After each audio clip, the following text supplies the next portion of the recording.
ला इलाहा इल्लल्लाह। चोरों की हुकूमत ना मंजूर, चोरों की हुकूमत ना मंजूर, चोरों की हुकूमत ना मंजूर, चोरों की हुकूमत ना मंजूर। एक मिनट आप सीधा करें सामने।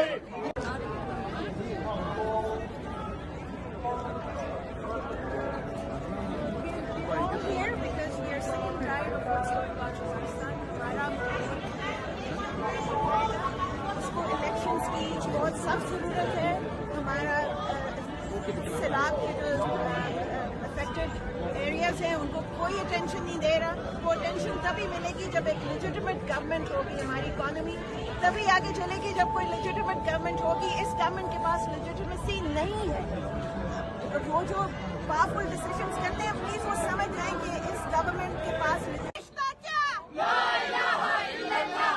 तेरा मेरा रिश्ता क्या, ला इलाहा इल्लल्लाह। लेके रहेंगे आजादी, लेके रहेंगे आजादी, छीन के लेंगे आजादी। चले जी बिस्मिल्लाह, चले जी आज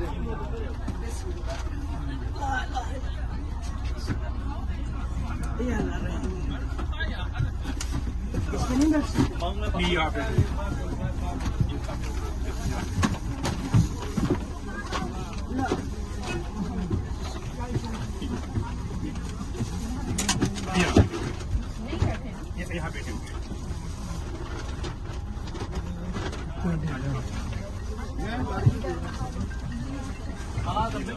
बैठा ना।